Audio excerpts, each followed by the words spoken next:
Friends, YouTube ಚಾನಲ್ಗೆ ಸ್ವಾಗತ. ಮುಂದಿನ ಆಸೆ ಸಂಚಿಕೆ ಏನಾಗುತ್ತೆ ಅಂತ ನೋಡೋಣ ಬನ್ನಿ. ಕ್ರಿಶ್ ಮತ್ತು ಕ್ರಿಶ್ ಅಜ್ಜಿ ಮತ್ತು ಮೀನಾ ಇವರು 3 ಜನ ರೋಹಿಣಿ ರೂಮಲ್ಲಿ ಮಲಗಿರ್ತಾರೆ.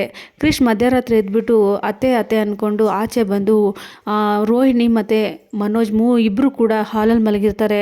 ಅತ್ತೆ ಅತ್ತೆ ಅಂತ ಬಂದುಬಿಟ್ಟು ಹಾಲಲ್ಲಿ ರೋಹಿಣಿ ಹತ್ರ ಅತ್ತೆ ಯಾಕತ್ತೆ ನಾನು ನೋಡೋಕ್ಕೆ ಬರಲಿಲ್ಲ, ಯಾಕೆ ನನಗೆ ಮಾತಾಡಿಸ್ತಾ ಇಲ್ಲ ಅಂತ ಹೇಳ್ತಾ ಇರುವಾಗ ಅಲ್ಲಿ ಮನೋಜ್ ಎದ್ಬಿಟ್ಟು ಏನು ರೋಹಿಣಿ ಇದು ಅಂತ ಹೇಳಿ ಕಿರ್ಚೋದನ್ನು ನೋಡಿದಾಗ ಎದ್ದು ಕಣ್ಬಿಟ್ಟು ನೋಡಿದಾಗ ಅದು ಕನಸಾಗಿರುತ್ತೆ ರೋಹಿಣಿಗೆ. ರೋಹಿಣಿ ಕಣ್ಬಿಟ್ಟು ನೋಡಿದಾಗ ಅಲ್ಲಿ ಕ್ರಿಶ್ ಇರಲ್ಲ, ಇದು ಕನಸಾಗಿರುತ್ತೆ. ಅಯ್ಯೋ ದೇವರೇ, ಇದು ಕನಸ ಅಂತ ಹೇಳಿ ಯೋಚನೆ ಮಾಡಿಕೊಂಡು ರೋಹಿಣಿ ಹೇಳ್ತಾಳೆ, ನಾನು ಕ್ರಿಶ್ ಬಂದಾಗಿಂದ ಅವ್ನ ಮುಖನೂ ನೋಡಿಲ್ಲ, ನಾನು ಮಾತಾಡಿಸಿಲ್ಲ ಅಂತ ಹೇಳ್ಬಿಟ್ಟು ಎದ್ಬಿಟ್ಟು ಹೋಗ್ತಾಳೆ ರೋಹಿಣಿ ಎದ್ದು ರೋಹಿಣಿ ರೂಮಲ್ಲಿ ಹೋಗಿ ಓಪನ್ ಮಾಡಿ ನೋಡಿದಾಗ ಅಲ್ಲಿ ಮೀನಾ ಕೂಡ ಮಲಗಿರ್ತಾಳೆ. ಇವಳು ಯಾಕೆ ಇಲ್ಲಿ ಬಂದು ಮಲಗಿದ್ದಾಳೆ ಅಂತ ಹೇಳ್ಬಿಟ್ಟು ರೋಹಿಣಿ ಹೇಳ್ತಾ ಇರ್ತಾಳೆ. ಇನ್ನೊಂದು ಕಡೆ ಕ್ರಿಶ್ ಎದ್ಬಿಟ್ಟು ಅಮ್ಮ ಅಮ್ಮ ಅಂತಿರ್ತಾನೆ. ಆಗ ಮೀನಾ ಎದ್ಬಿಟ್ಟು ಕ್ರಿಶ್ ಭಯ ಪಡಬೇಡಪ್ಪ, ನಾನು ಇಲ್ಲೇ ಇದ್ದೀನಿ ಅಂತ ಹೇಳ್ಬಿಟ್ಟು ಹೇಳ್ತಾಳೆ ಮೀನಾ. ರೋಹಿಣಿ ಡೋರ್ ಹತ್ರದಿಂದಾನೇ ನೋಡ್ತಾ ಇರ್ತಾಳೆ. ಮೀನಾ ಹೇಳ್ತಾಳೆ, ಕ್ರಿಶ್ ಕನಸೇನಾದರೂ ಬಿತ್ತಾ, ಭಯ ಪಡಬೇಡ, ನಾನು ಇಲ್ಲೇ ಇದ್ದೀನಿ ಅಂತ ಹೇಳ್ಬಿಟ್ಟು ಹೇಳ್ತಾಳೆ ಮೀನಾ. ರೋಹಿಣಿ ಅದನ್ನು ನೋಡಿಕೊಂಡು ಬೇಜಾರು ಮಾಡಿಕೊಂಡು ಡೋರ್ ಕ್ಲೋಸ್ ಮಾಡಿ ಆಚೆ ಬಂದು ಹಾಲಲ್ಲಿ ಕೂತ್ಕೊಂಡು ಯೋಚನೆ ಮಾಡ್ತಾ ಇರ್ತಾಳೆ. ಇನ್ನು ಬೆಳಗ್ಗೆ ಆಗುತ್ತೆ. ಬೆಳಗ್ಗೆ ಆದಮೇಲೆ ರೋಹಿಣಿ ಪೂಜನ್ಗೆ ಫೋನ್ ಮಾಡಿಬಿಟ್ಟು ನಡೆದಿರೋ ವಿಷಯ ಎಲ್ಲ ಹೇಳ್ತಾ ಇರ್ತಾಳೆ.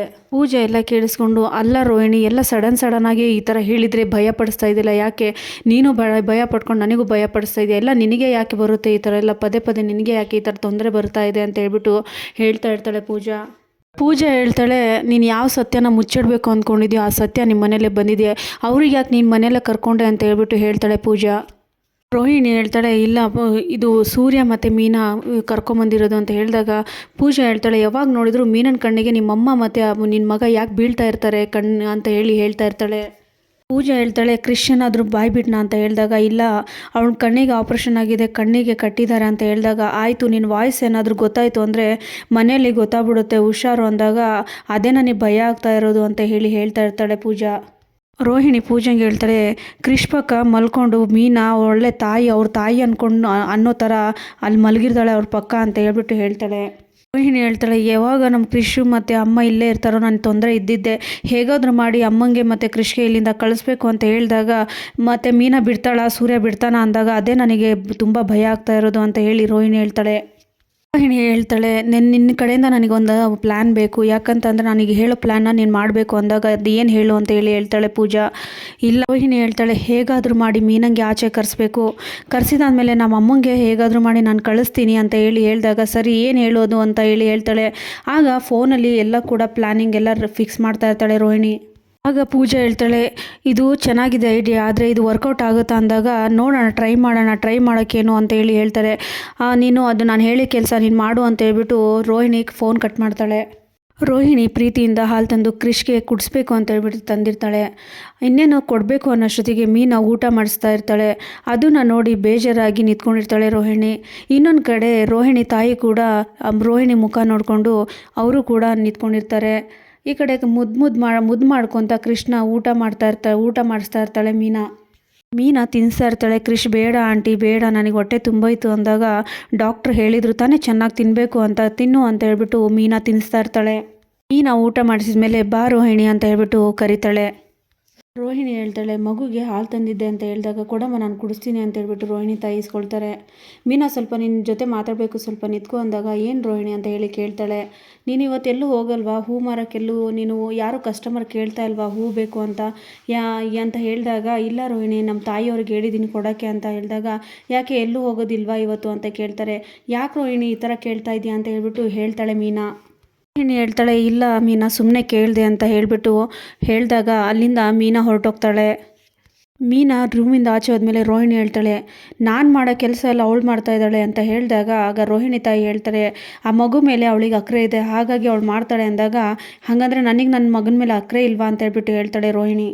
ಆಗ ರೋಹಿಣಿ ತಾಯಿ ಹೇಳ್ತಾರೆ, ಮೀನಾ ಚೆನ್ನಾಗಿ ನೋಡ್ಕೋತಾ ಇದ್ದಾಳೆ ತಾನೆ, ಅದನ್ನ ನೋಡಿ ಖುಷಿ ಪಡು ಅಂತ ಹೇಳ್ತಾಳೆ. ರೋಹಿಣಿ ಶಾಕಾಗಿ ನಿಂತ್ಕೊಳ್ತಾಳೆ. ಇನ್ನೊಂದು ಕಡೆ ಮೀನಂಗೆ ಪೂಜಾ ಫೋನ್ ಮಾಡ್ತಾಳೆ. ಫೋನ್ ರಿಸೀವ್ ಮಾಡಿಬಿಟ್ಟು ಯಾರು ಅಂತ ಹೇಳ್ಬಿಟ್ಟು ಕೇಳ್ತಾಳೆ ಮೀನಾ. ನಾನು ಪೂಜಾ ಅಂತ ಹೇಳಿದಾಗ, ಯಾವ ಪೂಜಾ ಅಂತ ಹೇಳ್ತಾಳೆ ಮೀನಾ. ಅದೇ ರೋಹಿಣಿ ಫ್ರೆಂಡು ಅಂತ ಹೇಳಿದಾಗ, ಯಾಕೆ ರೋಹಿಣಿಗೆ ಫೋನ್ ರೀಚ್ ಆಗಲಿಲ್ವಾ, ನನಗೆ ಫೋನ್ ಮಾಡಿದ್ದೀರಾ, ಕೊಡ್ಲಾ ಫೋನು ಅಂದಾಗ, ಇಲ್ಲ ನಾನು ಅವಳ ಹತ್ರ ನಿಮ್ಮ ಹತ್ರ ಮಾತಾಡಬೇಕು ಅಂತಲೇ ಅವಳ ಹತ್ರ ನಂಬರ್ ಇಸ್ಕೊಂಡು ನಿಮಗೆ ಮಾಡಿರೋದು ಅಂದಾಗ, ಏನು ವಿಷಯ ಮಾತಾಡಿದ್ದು ಏನು ವಿಷಯ ಅಂತ ಹೇಳ್ತಾಳೆ ಮೀನಾ. ಪೂಜಾ ಹೇಳ್ತಾಳೆ, ಇಲ್ಲ ನಿಮ್ಮ ಕಡೆಯಿಂದ ಸ್ವಲ್ಪ ಹೆಲ್ಪ್ ಬೇಕಾಯಿತು ಅಂದಾಗ ಏನು ಅಂತ ಹೇಳಿ ಕೇಳ್ತಾಳೆ.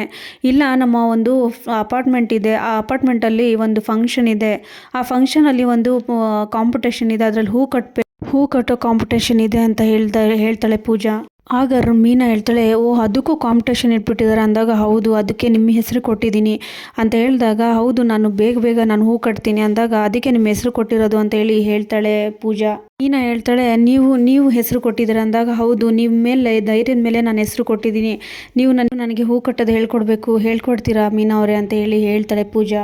ಮೀನಾ ಹೇಳ್ತಾಳೆ, ಸರಿ ನಾನು ಹೇಳ್ಕೊಡ್ತೀನಿ, ನೀವು ನಮ್ಮ ಮನೆಗೆ ಬನ್ನಿ ಅಂದಾಗ, ಇಲ್ಲ ನಾನು ಅಲ್ಲಿಗೆ ಬರಲ್ಲ, ನೀವೇ ಇಲ್ಲಿಗೆ ಬನ್ನಿ ಅಂತ ಹೇಳ್ಬಿಟ್ಟು ಹೇಳ್ತಾಳೆ ಪೂಜಾ. ಮೀನಾ ಹೇಳ್ತಾಳೆ, ಇಲ್ಲ ಮನೇಲಿ ಸ್ವಲ್ಪ ಕೆಲಸ ಇದೆ, ನೆಂಟರು ಬೇರೆ ಬಂದಿದ್ದಾರೆ ಅಂತ ಹೇಳ್ತಾಳೆ. ಪೂಜಾ ಹೇಳ್ತಾಳೆ, ಅದೆಲ್ಲ ನನಗೆ ಗೊತ್ತು, ಬಂದಿರೋದಾಗ ನಿಮಗೆ ಹೇಗೆ ಗೊತ್ತು ಅಂತ ಹೇಳ್ತಾಳೆ ಮೀನಾ. ರೋಹಿಣಿ ಹೇಳಿದ್ಲು ನನಗೆ ಏನೋ ಚಿಕ್ಕ ಮಗು ಬಂದಿದೆ ಅಂತ ಅಂದಾಗ, ಹೌದು ಅವರು ನೋಡಿಕೊಂಡೆ ನಾನು ಮನೇಲಿರಬೇಕು, ಇನ್ನೊಂದು ಸಲ ಬರಲಾ ಅಂತ ಹೇಳಿದಾಗ, ಇಲ್ಲ ನೀವು ಈಗಲೇ ಬರಬೇಕು ಅಂತ ಹೇಳ್ಬಿಟ್ಟು ಪೂಜಾ ಹೇಳ್ತಾಳೆ.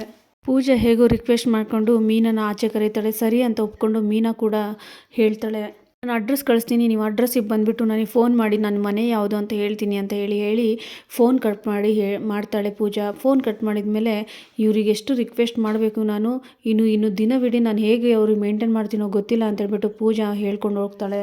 ಈ ಕಡೆ ಮೀನಾ ರೆಡಿ ಆಗಿಬಿಟ್ಟು ಇನ್ನೇನು ಹೋಗಬೇಕು ಅಂದಾಗ ಸೂರ್ಯ ತಡೀತಾನೆ. ಎಲ್ಲಿಗಮ್ಮ ಹೋಗ್ತಾ ಇದೆ ಅಂದಾಗ, ಇಲ್ಲ ರೋಹಿಣಿ ಫ್ರೆಂಡು ಪೂಜಾ ಅವರು ಫೋನ್ ಮಾಡಿದರು, ಅದೇನೋ ಕಾಂಪಿಟೇಷನ್ ಇದೆ ಅಂತೆ, ಹೂ ಕಟ್ಟೋದು ಕಲಿಸ್ಕೊಡ್ಬೇಕಂತೆ ಅಂದಾಗ, ಏನೋ ಪೌಡ್ರ್ ಫ್ರೆಂಡಾ, ನೀನು ಈ ಥರ ಎಲ್ಲ ನಂಬಿ ಹೋಗಬೇಡ, ಅದೇನೋ ನಡೀತಾ ಇದೆ ಅಂತ ಹೇಳ್ತಾನೆ ಸೂರ್ಯ. ಹಾಗೇನೂ ಇಲ್ಲ ರೀ, ನಾನು ನಂಬಿಟ್ಟು ಹೆಸರು ಕೊಟ್ಟಿದ್ದಾರಂತೆ, ನಾನು ನಂಬಿಟ್ಟು ಹೆಸರು ಕೊಟ್ಟಿದ್ದಾರೆ ಅಂದರೆ ನಾವು ಹೋಗಲೇಬೇಕಲ್ವ ಅಂದಾಗ, ನನಗೆ ಯಾಕೋ ಡೌಟ್ ಹೊಡಿತಾ ಇದೆ, ಪೌಡ್ರಮ್ಮನ ಸೈಡ್ ಅಂತ ಅಂದರೆ ನನಗೆ ಡೌಟ್ ಹೊಡಿತಾ ಇದೆ ಅಂತ, ಇಲ್ಲಿ ನಿಂತ್ಕೋ ಅಂತ ಹೇಳ್ಬಿಟ್ಟು ಹೇಳ್ತಾರೆ ಸೂರ್ಯ. ಅದನ್ನು ಸೈಡಲ್ಲಿ ನಿಂತ್ಕೊಂಡು ಕೇಳಿಸ್ಕೊತಾ ಇರ್ತಾಳೆ ರೋಹಿಣಿ. ಸರಿ ನೀನು ಹೊರಡು, ನಾನು ಫೋನ್ ಮಾಡಿದಾಗ ನೀನು ರಿಟರ್ನ್ ಬರಬೇಕು ಅಂತ ಹೇಳಿದಾಗ, ಸರಿ ರೀ ಅಂತ ಹೇಳಿ ಹೋಗ್ತಾಳೆ ಮೀನಾ. ಇವಳು ಯಾಕೆ ಪೌಡ್ರಮ್ಮನ ಸೈಡ್ ಕರೆದಿರ್ಬೋದು ಅಂತ ಯೋಚನೆ ಮಾಡಿಕೊಂಡು ಸೂರ್ಯ ಡೌಟಲ್ಲಿ ನಿಂತಿರ್ತಾನೆ. ಈ ಕಡೆ ರೋಹಿಣಿ ಸೂರ್ಯನ ನೋಡಿಕೊಂಡು ಹೆದರ್ಕೊಂಡು ನಿಂತಿರ್ತಾಳೆ. ಶಾಂತಿ ಬಂದುಬಿಟ್ಟು ನನಗೆ ಕಾಫಿ ಬೇಕು ಅಂದಾಗ ರೋಹಿಣಿ ಹೇಳ್ತಾಳೆ, ಇಲ್ಲ ಮೀನಾ ಇಲ್ಲ ಅತ್ತೆ ಅಂದಾಗ, ಅವಳಲ್ಲೇ ತಿರ್ಗಾಡೋಕೆ ಹೋಗ್ಬಿಟ್ಲಾ ಅಂದಾಗ ರಂಗನಾಥ್ ಅವ್ರು ಹೇಳ್ತಾರೆ, ಇಲ್ಲ ಹೂವು ಕೊಡೋಕ್ಕಂತ ಹೋಗಿರ್ಬೋದು, ನೀನು ಯಾಕೆ, ನಿನಗೆ ಬೇಕು ತಾನೇ, ಹೋಗಿ ಕಾಫಿ ಮಾಡ್ಕೊ ಅಂದಾಗ ಹೋಗಿ ಕಾಫಿ ಮಾಡ್ತಾ ಇರ್ತಾಳೆ. ಅಷ್ಟರಲ್ಲಿ ರೋಹಿಣಿ ಹೋಗ್ಬಿಟ್ಟು ಅತ್ತೆ ಅಂತ ಹೇಳಿದಾಗ, ನೀನೇನು ಪ್ಲ್ಯಾನು ಈಗೇನು ಅವ್ರಿಗೆ ಕಳಿಸ್ಬೇಕು ಅಂದ್ಕೊಂಡಿದ್ಯಾ, ಇಲ್ಲ ಇಲ್ಲೇ ಇರಬೇಕು ಅಂದ್ಕೊಂಡಿದ್ಯಾ ಅಂತ ಹೇಳಿದಾಗ, ಇಲ್ಲೇ ಇರಿಸ್ಕೋಬೇಕು ಅಂತ ಹೇಳಿದಾಗ, ಇಲ್ಲ ಅತ್ತೆ ಅವರು ಒಂದು ವಾರ ಇರ್ತಾರೆ ಅಂದಾಗ, ಒಂದು ವಾರನ, ಇಲ್ಲ ನಾನೇ ಈಗ ತಳ್ಳಿಬಿಟ್ಟು ಬರ್ತೀನಿ ಅಂತ ಹೇಳ್ಬಿಟ್ಟು ಕೋಪ ಮಾಡ್ಕೋತಾರೆ. ಅತ್ತೆ ನೀವು ಸುಮ್ಮನೆ ರೀ, ನಾನೊಂದು ಪ್ಲ್ಯಾನ್ ಕೊಡ್ತೀನಿ ಅಂತ ಹೇಳ್ತಾಳೆ ರೋಹಿಣಿ. ಏನದು ಅಂದಾಗ, ಈಗ ಮನೇಲಿ ಸೂರ್ಯ ಮಾವ ಎಲ್ಲ ಇದ್ದಾರೆ, ಅವರಿಗೆಲ್ಲ ಎಲ್ಲಾದರೂ ಬೇರೆ ಕಡೆ ಕಳಿಸ್ಬಿಡಿ, ಯಾರೂ ಇಲ್ಲ ಅನ್ನೋ ಟೈಮಲ್ಲಿ ನಾನು ಕಳಿಸಿದ್ರೆ ಆಯಿತು ಅಂತ ಹೇಳಿದಾಗ, ಇದು ಒಳ್ಳೆ ಪ್ಲ್ಯಾನು ಅಂತ ಹೇಳ್ತಾಳೆ ಶಾಂತಿ. ರೋಹಿಣಿ ಹೇಳ್ತಾಳೆ, ಅಯ್ಯೋ ಮಾವ ಇದ್ದಾರಲ್ಲತ್ತೆ, ಹೆಂಗೆ ಕಳಿಸೋದು ಅಂತ ಹೇಳಿದಾಗ, ಏನು ಮಾಡೋದು ಅಂತ ಶಾಂತಿ ಹೇಳ್ತಾಳೆ. ನಿಮ್ಮ ಮಾವ ಮನೆ ಬಿಟ್ಟು ಎಲ್ಲೂ ಹೋಗಲ್ಲ, ಏನು ಮಾಡೋದು ಅಂದಾಗ, ಎಲ್ಲಾದರೂ ದೂರದ ದೇವಸ್ಥಾನಕ್ಕೆ ಹೋಗಿ ಅಂತ ಹೇಳ್ತಾಳೆ ರೋಹಿಣಿ. ಈಗ ಹೇಗೆ ಹೋಗೋದು ಅಂದಾಗ, ನೀವು ಮತ್ತು ಮಾವ ಇಬ್ಬರು ಸೇರಿ ಯಾವ್ದಾರ ದೇವಸ್ಥಾನಕ್ಕೆ ಹೋಗಿ, ನೀವು ಬರೋಷ್ಟೊತ್ತಿಗೆ ನಾನು ಹೇಗಾದರೂ ಮಾಡಿ ಕಳಿಸ್ತೀನಿ ಅವರಿಗೆ ಅಂತ ಹೇಳ್ತಾಳೆ. ಇದು ಒಳ್ಳೆ ಐಡಿಯಾ ತಾಳು, ನಾನು ಮಾತಾಡ್ತೀನಿ ಅಂತ ಹೇಳ್ಬಿಟ್ಟು ಹೇಳ್ತಾಳೆ ಶಾಂತಿ. ಶಾಂತಿ ಬಂದು ರಂಗನಾಥ್ ಅವ್ರ ಹತ್ರ, ಬನ್ನಿ ದೇವಸ್ಥಾನಕ್ಕೆ ಹೋಗೋಣ ಅಂದಾಗ, ಯಾಕೆ, ಯಾವ ದೇವಸ್ಥಾನ, ನೀವು ಪಕ್ಕದಲ್ಲಿರೋ ದೇವಸ್ಥಾನಕ್ಕೆ ಹೋಗಿ ನಾನು ಬರಬೇಕಾ, ನಾನು ಬರಲ್ಲ ಅಂತ ಎಷ್ಟೇ ಹೇಳಿದ್ರು ಕೂಡ, ಇಲ್ಲ ಬನ್ನಿ ಹೋಗೋಣ, ಇಲ್ಲಿ ಎಲ್ಲರಿಗೂ ಒಳ್ಳೇದಾಗಬೇಕು ತಾನೇ, ನಾವು ಹೋಗ್ಬಿಟ್ಟು ಬರೋಣ ಬನ್ನಿ ಅಂತ ಹೇಗೋ ಒಂದು ಫೋರ್ಸ್ ಮಾಡಿ ಶಾಂತಿ ಒಪ್ಪಿಸ್ಕೊಂಡು ಕರ್ಕೊಂಡು ಹೋಗ್ತಾಳೆ. ಸೂರ್ಯ ಬಂದು, ಅಪ್ಪ ಎಲ್ಲಿಗೆ ಹೋಗ್ತೀರಾ ಅಂತ ಕೇಳಿದಾಗ, ಇಲ್ಲಪ್ಪ ದೇವಸ್ಥಾನಕ್ಕೆ ಹೋಗ್ತಾ ಇದ್ದೀವಿ ಅಂದಾಗ, ಏನಪ್ಪ ದಿಢೀರಂಗೆ ದೇವಸ್ಥಾನಕ್ಕೆ ಅಂದಾಗ, ಇಲ್ಲಪ್ಪ ನಿಮ್ಮ ಅಮ್ಮ ಏನೋ ಬೇಡ್ಕೊಂಡಿದ್ದಾರಂತೆ ಅದಕ್ಕೆ ಹೋಗ್ತಾ ಇದ್ದೀವಿ ಅಂದಾಗ, ಸರಿ ನಾನು ಕಾರಲ್ಲಿ ಬಿಡ್ತೀನಿ ಬನ್ನಿ ಅಂದಾಗ, ಬೇಡ ನಾವು ಬಸ್ಸಲ್ಲೇ ಹೋಗ್ತೀವಿ ಅಂತ ಹೇಳ್ರಿ, ಅವನಿಗೆ ನೆಮ್ಮದಿಯಾಗಿ ಹೋಗಿ ಬರೋಕ್ಕೂ ಬಿಡಲ್ಲ ಇವನು ಅಂದಾಗ, ಸರಿಯಪ್ಪ ನಿಮ್ಮ ಅಮ್ಮ ಕೋಪ ಮಾಡ್ಕೋತಿದ್ದಾಳೆ, ನಾವು ಬಸ್ಸಲ್ಲೇ ಹೋಗ್ಬಿಟ್ಟು ಬರ್ತೀವಿ, ನೀವು ಹೋಗು ಕೆಲಸ ನೋಡು ಅಂತ ಹೇಳಿದಾಗ, ಯಾಕೆ ಪಾರ್ಲರ್ ಅಮ್ಮ ಹೋಗಲ್ವಾ ಅಂದಾಗ, ಅವಳು ಪಾರ್ಲರಿಗೆ ಹೋಗಬೇಕು, ಹಾಗಾಗಿ ಅವಳು ಇಲ್ಲೇ ಇರಲಿ ಅಂತ ಹೇಳ್ತಾರೆ. ಅಲ್ಲಿ ಅವರು ಹೊರಡ್ತಾರೆ. ಈ ಕಡೆ ಸೂರ್ಯಗೆ ಇನ್ನೊಂದು ಥರ ಡೌಟ್ ಬರುತ್ತೆ. ನೋಡೋಣ ಫ್ರೆಂಡ್ಸ್, ಮುಂದಿನ ಸಂಚಿಕೆಯಲ್ಲಿ ಏನಾಗುತ್ತೆ ಅಂತ ಹೇಳಿ ರೋಹಿಣಿ ಅವ್ರಿಗೆ ಆಚೆ ಹಾಕ್ತಾರಾ, ಸೂರ್ಯ ತಡಿತಾನ ಅಂತ ನಾನು ಮುಂದಿನ ಸಂಚಿಕೆಯಲ್ಲಿ ತಿಳಿಸ್ತೀನಿ ಅಂತ ಹೇಳ್ತಾ, ಯಾರು ನನ್ನ ಚಾನಲ್ನ ಪ್ಲೀಸ್ ಸಬ್ಸ್ಕ್ರೈಬ್ ಮಾಡಿಕೊಂಡು ದಯವಿಟ್ಟು ಮುಂದಿನ ವಿಡಿಯೋಗಾಗಿ ಕಾಯ್ತಾರೆ ಅಂತ ಹೇಳ್ತಾ, ಎಲ್ಲರಿಗೂ ಧನ್ಯವಾದಗಳು.